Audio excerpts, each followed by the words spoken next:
अल्हम्दुलिल्लाह वस्सलातु वस्सलामु अला रसूलिल्लाह अम्मा बाद। इंशाअल्लाह आज सी लेक्चर के हम 34th सेशन में अल्लाह के फजल करम से आगे हैं। 34th सेशन में इंशाअल्लाह पेज नंबर 381 से लेकर हम लोग कंटिन्यू करेंगे पेज नंबर 390 तक।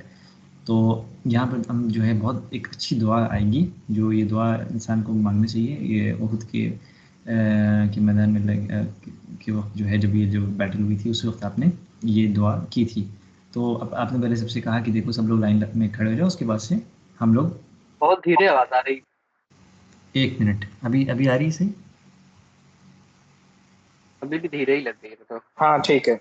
नहीं नहीं, आवाज ठीक है, आवाज सही है। आवाज़ सही है ना? आवाज़ तो सही पिछले हफ्ते भी यही थी, उसमें अब नहीं उसमें हाँ माइक सही है नहीं, अभी। हम अब ठीक हो गई, सही है, हमें सही लग रही। सही है आवाज ना? सही है। हाँ। हाँ आवाज़ तो सही है, माइक्रोफोन का फुल हुआ है एक्सेस है। चलो ठीक है।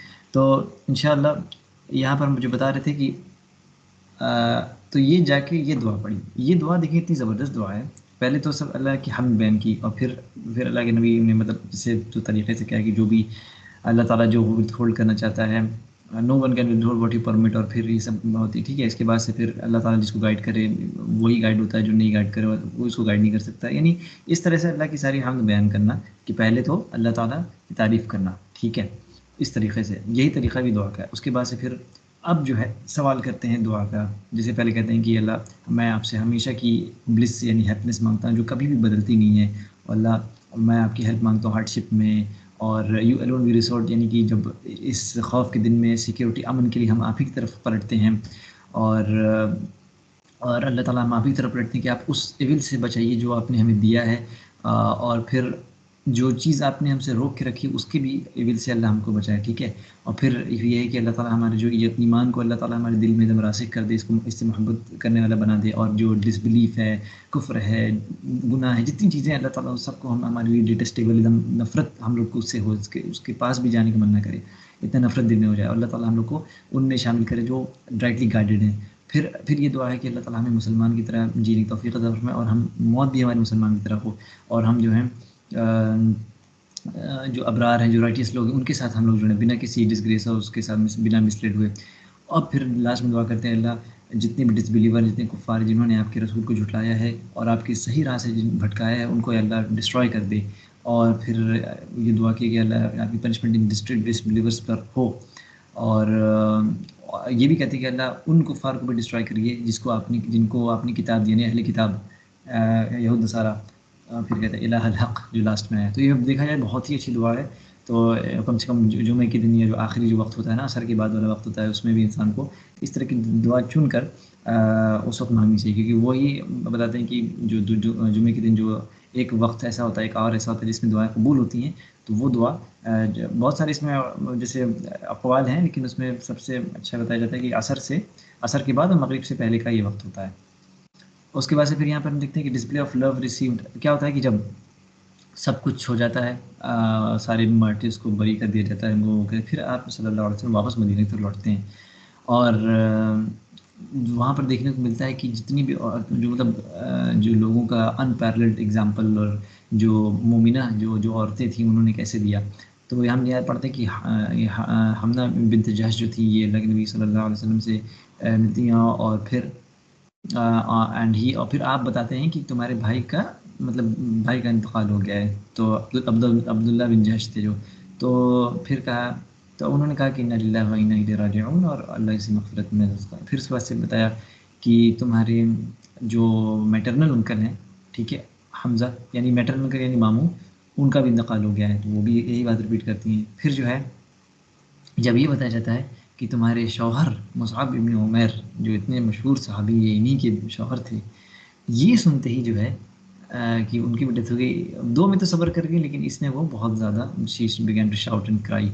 और फिर जो है जब ये देखा ना, तब अल्लाह के नबी सल्लल्लाहु अलैहि वसल्लम ने ये बात कही कि जो जो शौहर होता है ना, वो मतलब बीवी के लिए बहुत बहुत ज़्यादा मतलब बहुत मोहब्बत करती बीवी उससे। तो ऑब्वियस सी बात है, आप देखें कि भाई पे इतना नहीं हुआ, मामू पे नहीं हुआ, लेकिन जैसे ही शौहर की बात सुनी तो इतना ज़्यादा वो रोने लगी।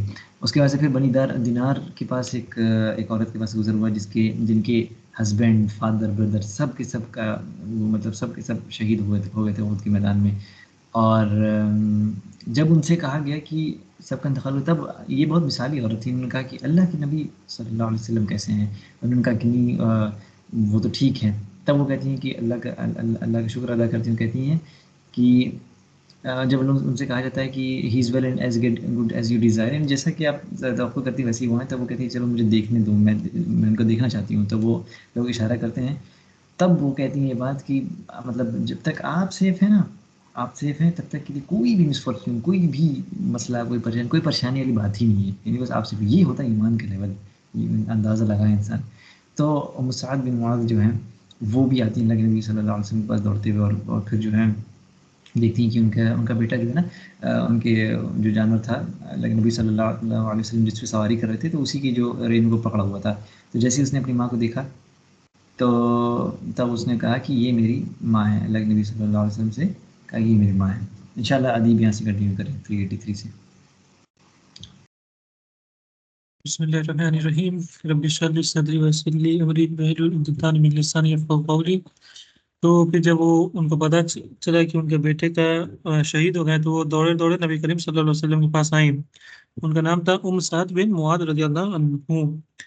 तो मिलने आए, तो नबी करीम सल्लल्लाहु अलैहि वसल्लम उनके बेटे जो जो उनका बेटा था, वो नबी करीम सल्लल्लाहु अलैहि वसल्लम के घोड़े की जो लगाम होती है उसको पकड़े हुए थे। तो वो अपनी माँ को देखकर कहा उन्होंने नबी करीम सल्लल्लाहु अलैहि वसल्लम से कहा कि "ए अल्लाह के रसूल सल्लल्लाहु अलैहि वसल्लम, ये मेरी माँ है।"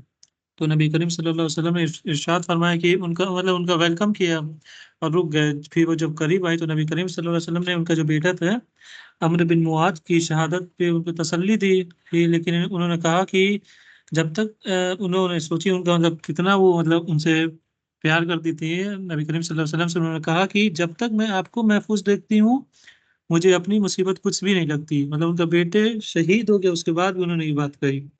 फिर अल्लाह के रसूल सल्लल्लाहु अलैहि वसल्लम ने उहद में जितने लोग शहीद होने वाले के रिश्तेदारों के लिए दुआ फरमाया। फिर साद खुश हो जाओ और अपनी करीबी रिश्तेदारों को ये बशारत दो कि जो लोग मैदान जंग में शहीद हुए हैं, सब जन्नत में साथ साथ हैं और अपने करीबियों की ये सिफारिश करते हैं। तो हम लोग जब वो शील्ड नेक्टर का या किसी का जब आयतल कुर्सी वाला पार्ट देख रहे थे, तो उसमें भी ये बात बताई गई थी कि जो शहीद होते हैं वो अपने रिश्तेदारों की सिफारिश करते हैं, करेंगे इंशाल्लाह। फिर साद ने जवाब दिया कि अल्लाह के रसूल सल्लल्लाहु अलैहि वसल्लम ने कहा कि हम राजी हैं। इस खुशखबरी के बाद कौन उन पर रोतेगा? फिर उन्होंने कहा कि ये अल्लाह के रसूल सल्लल्लाहु अलैहि वसल्लम, उन लोगों के लिए भी दुआ करें जो जिंदा हैं। तो नबी करीम सल्लल्लाहु अलैहि वसल्लम ने उन लोगों के लिए भी दुआ की और कहा कि अल्लाह उनके दिलों से मतलब गम को जो निकाल दें और मुसीबतों में तसल्ली दें, और जो जिंदा हैं उनको बेहतरी नसीब फरमाएं। फिर आता है इसके बाद, एक मिनट, आगे। हाँ, तो जब नबी करीम मैसेंजर इन मदीना, जब नबी करीम सल्लल्लाहु अलैहि वसल्लम सैटरडे के शाम में 7वें शव्वाल को जब वो वहाँ पे आए, मदीना वापस आए, तो जैसे ही वो पहुंचे, तो अपनी तलवार को फातिमा रदी अल्लाह अन्हा को दिया और कहा कि ए बेटी, इस पे जो खून लगा उसको धुल दो। अल्लाह की कसम, इसने मुझे मेरी बहुत मदद की है। फिर अली बिन अबी तालिब रदी अल्लाह अन्हु ने भी उनको तलवार दी फातिमा रदी अल्लाह अन्हु को और कहा कि इसे भी धुल दो, कि इसमें इसमें जो खून लगा उसको धुल दो। अल्लाह की कसम खा है कि इसने मेरी बहुत आज मदद की है। फिर नबी करीम सल्लल्लाहु अलैहि वसल्लम ने दो सहाबा लोगों का नाम, जिनका सहल बिन हुनैफ रदी अल्लाह अन्हु और अबू दुजाना रदी अल्लाह अन्हु ने कहा कि वो लोग बहुत बहादुरी से लड़ाई किए। तो जो फिर इसके बाद आता है कि जितने लोग शहीद हुए उसके बारे में, जितने लोग मरे उसके बारे में आता है कि कई नरेशन में बताता है कि 70 मुस्लिम लोग का उसमें मरे थे। लेकिन जिसमें से 65 लोग जो थे वो हेल्पर मतलब मददगारों में से थे, 41 जो थे वो खसराज, और 24 जो थे औस में से थे। और इनके साथ साथ एक यहूदी भी था और 4 इमिग्रेंट लोग भी थे। और जो मुशरिकीन में से देखा जाए तो 22 कत्ल किया गया था, लेकिन सम वर्जन में कुछ में आता है कि 37 किल किया गया था। और भी अल्लाह नोज बेस्ट, बेशक अल्लाह बेहतर जानते हैं। फिर आता है कि यहाँ जैसे ही वो लोग मतलब मदीना पहुंच गए, उसके बाद वो लोग थोड़ा जो अपना वक्त गुजारे वो थोड़ा इमरजेंसी में गुजारे। तो आता है कि जैसे ही वो लोग मदीना वापस पहुंच गए, तो मुस्लिम मुस्लिम लोग जब उहुद के मैदान से वापस आए, तो उन्होंने शव्वाल की 8वीं रात को मदीना में एक इमरजेंसी हालात का सामना किया। थकावट के बावजूद वो पूरी रात जागते रहे। फिर क्योंकि उनको खौफ था कि मदीना के दरवाज़ों पर पहरा भी दिया वो लोग ने, उनका सबसे ज़्यादा ध्यान नबी करीम सल्लल्लाहु अलैहि वसल्लम की हिफाजत पे था, क्योंकि डर था कि उनको कि कहीं दुश्मन अचानक से हमला ना कर दे। फिर उसके बाद आता है एक हमरा उल असद का वाकया है, उसके बारे में बताता है। तो नबी करीम सल्लल्लाहु अलैहि वसल्लम ने उस रात सोचा कि अगर कुरैश जो वापस मक्का जा रहे थे, अगर अपनी हार को अगर महसूस करके फिर मदीना पर हमला करने का फैसला ले ले तो क्या होगा। तो नबी करीम सल्लल्लाहु अलैहि वसल्लम ने फैसला किया कि वो मकान लश्कर का पीछा करेंगे और उन्हें रोकेंगे ताकि वो कोई नुकसान ना पहुंचा सकें। फिर संडे के दिन नबी करीम सल्लल्लाहु अलैहि वसल्लम ने उन लोगों को बुलाया जो ऊद में जंग का हिस्सा ले चुके थे और उन्हें दुश्मन का सामना करने के लिए तैयार किया।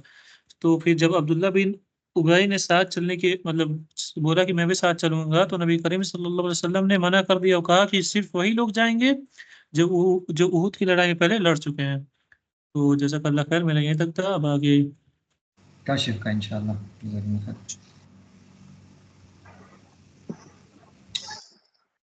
मेरी आवाज साफ साफ आ रही है? अरे बहुत साफ आ रही है, हैदराबाद की चीज़ आ रही है। ओके। अऊज़ु बिल्लाहि मिनश शैतानिर रजीम। तो बेसिकली यहाँ पे जो है वही बात कंटिन्यू की गई है कि रसूलुल्लाह सल्लल्लाहु अलैहि वसल्लम ने ये ऑर्डर दिया कि ये जो अभी दूसरी क्या कहते हैं हमरुल असद का जो इंवेजन है, इसमें सिर्फ वही लोग पार्टिसिपेट करेंगे जो ओद में ऑलरेडी पार्टिसिपेट कर चुके हैं। ठीक है। तो अब्दुल्ला बिन उबई ने अल्लाह के रसूल से कहा कि मैं आपके साथ चलूंगा, बट आपने मना कर दिया। मुसलमान जो थे उन्होंने अल्लाह के रसूल के जो कॉल था उसको क्या कहते हैं रिस्पॉन्ड किया, जबकि बहुत ज्यादा एंजाइटी, तकलीफ और थके हुए। ठीक है। जाबिर बिन अब्दुल्ला जो उन्होंने अल्लाह के रसूल सल्लल्लाहु अलैहि वसल्लम से परमिशन ली ज्वाइन करने की इसने एक्सपेडिशन को, क्योंकि वो हमेशा चाहते थे कि अल्लाह के रसूल सल्लल्लाहु अलैहि वसल्लम के साथ वो जितना भी मिलिट्री का एक्सपेडिशन है वो उसमें जाए। उहुद में वो नहीं पार्टिसिपेट कर पाए क्योंकि उनके अब्बा ने उनको मना कर दिया था कि तुम मदीने में रहना और अपनी बहनों का ख्याल रखना। तो अल्लाह के रसूल ने उनके इस विश को ग्रांट किया और इस नए इन्वेजन में वो अलाउ कर दिया। ठीक है। मुसलमान लोग जिनको मार्च करके हमरुल असद नाम की जगह पे पहुंचे जो मदीना से लगभग 8 मील की दूरी पे थी, और वहां पे अपना कैंप बना करके रुक गए। ठीक है। फिर मोहम्मद बिन अभी मोहम्मद है जो अल्लाह के रसूल के पास सल्लल्लाहु अलैहि वसल्लम के पास आए और अपना इस्लाम बताया कि मुझे इस्लाम कबूल कर लिया। कुछ लोग कहते हैं कि वो काफिर थे और सिर्फ अपना एक डिजायर जो था अल्लाह के रसूल के पास ला करके किया। तो बेसिकली उन्होंने मतलब वो आकर के उनका जो इन्फ्लुएंस था खुजा जो उनकी ट्राइब थे बनी हाशिम साथ अच्छा था मतलब। तो वो आकर के अल्लाह के रसूल सल्लल्लाहु अलैहि वसल्लम से कहते हैं कि मोहम्मद बैल्ला, मुझे इस बात की बहुत तकलीफ है कि जो तुम्हारे साथ हुआ और जो कंपेनी आपके साथ और आपके कंपेनियन के साथ हुआ, और मैं नहीं चाहता कि ये चीज़ आपके साथ दोबारा से हो। तो अल्लाह के रसूल सल्लल्लाहु अलैहि वसल्लम ने सजेस्ट किया कि तुम ऐसा कि अबू सुफियान के पास जाओ और उसको बोलो कि भाई अपना एविल इंटेंशन को परसू ना करे। ठीक है। तो अल्लाह के रसूल सल्लल्लाहु अलैहि वसल्लम को इस बात का खौफ था कि जो कुफ़ार हैं ये सब क्या कह सकते हैं कि प्रूव टू बी ट्रू। ठीक है। वो रिटर्निंग मतलब ये लोग वापस आ सकते हैं। और ऐसा हुआ क्या कि कुफार जो थे वो अरोहा नाम की एक जगह थी, वहां पे वो लोग डिस्माउंट होकर अपना कैंप लाए थे। ठीक है। और करीब मदीना से 36 मील की दूरी पे थे। ठीक है। तो वो लोग एक दूसरे को अप्रोच करते हैं और एक ग्रुप दूसरे से कहता है कि तुम लोगों ने कुछ भी हासिल नहीं किया। ठीक है।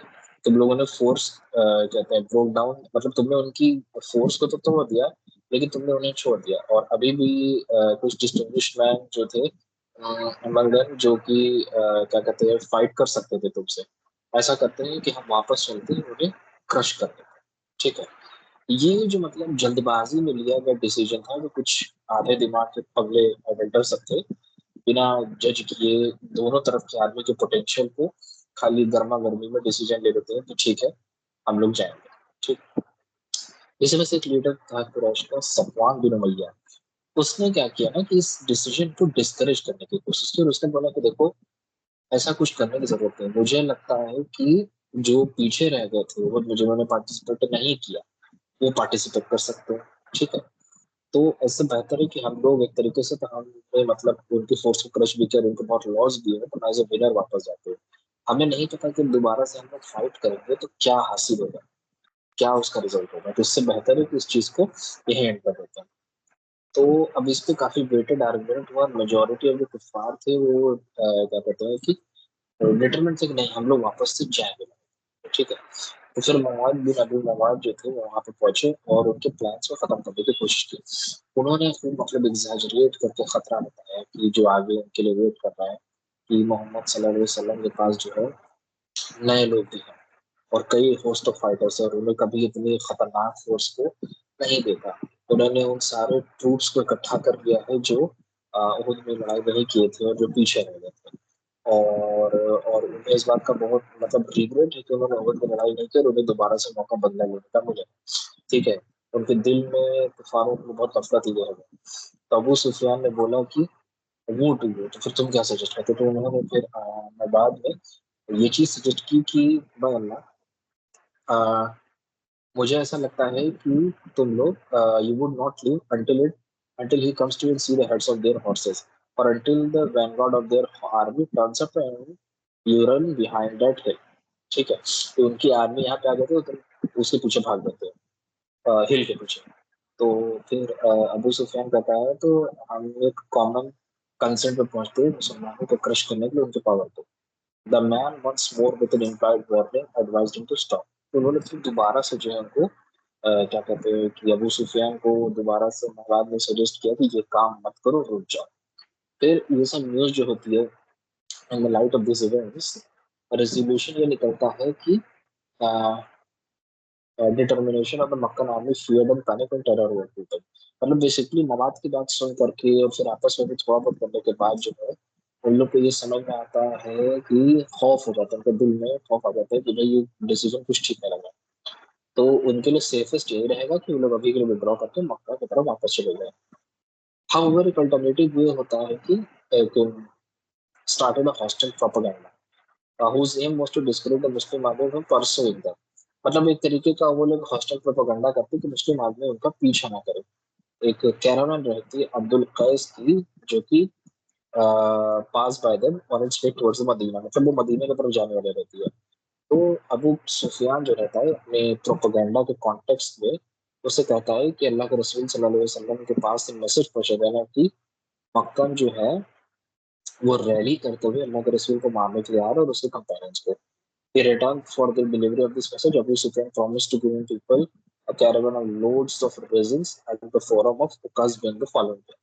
और उस कैरावन वालों को बोलता है कि अगर क्या कहते हैं तुम्हें मैसेज डिलीवर कर दोगे तो उकस के उस साल पे फॉलोइंग ईयर पे हम तुम्हें भर भर के लोड में रेजिन्स देंगे, ठीक है। The people of the caravan convert the message to the Allah messenger Hamrul Asad, but it had no effect. On the contrary, Abu Sufyan wants increase them in faith और उसके बाद में अल्लाह ने जो आयत नाजिल की, ठीक है। आई थिंक मेरा 86 ही तक। हाँ इंशाल्लाह हम स्टार्ट करें।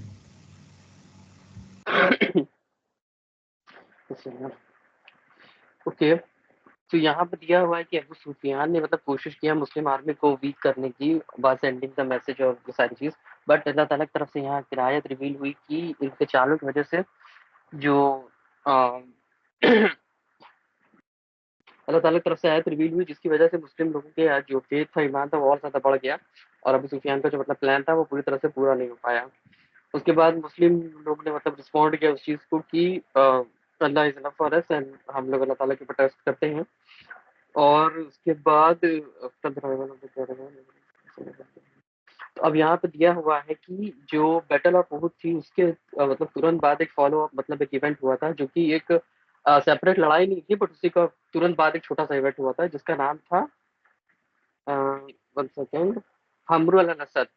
तो रसूलुल्लाह सल्लल्लाहु अलैहि वसल्लम जो है वो सारे अपने कंपेनियंस के साथ इस जगह पे थे और 3 दिन तक मतलब वहां पे थे मदीना में वापस जाने के पहले। और अबू अज्जा जो पहले प्रीवियसली हैज बीन काउंटर, जो कि मतलब बैटल ऑफ बदर में पहले इनको मतलब माफ कर दिया गया था इसको। और ऑब्वियसली माफ करते टाइम ये मतलब शर्त रखा जाता है कि तुम दोबारा मुस्लिम के खिलाफ लड़ोगे नहीं, लेकिन ये जो है वो अपनी बात पे मतलब खड़ा नहीं रहता, कायम नहीं होता और दोबारा लड़ाई होती है तो फिर मुसलमान लोग के खिलाफ ये लड़ाई करना चालू कर देता है। इसके रिजल्ट में मुस्लिम लोग इसको भी मतलब एग्जीक्यूट कर देते हैं, मार देते हैं। फिर उसके बाद एक स्पाई रहता है जिनका नाम रहता है मुआविया, जो कि ओवर स्टे हो जाते हैं मदीना में and has been given permission to execute for the spying of the Quraysh. तो इनको भी मतलब स्पाई रहते हैं, स्पाई करते हैं ये मुस्लिम लोगों की जासूसी करना कैसे क्या है, कुरैश के लोगों को बताते हैं, फिर इनको भी मतलब एग्जीक्यूट कर दिया जाता है। फिर उसके बाद द इन्वेजन ऑफ द हाँ ये मैंने बता दिया।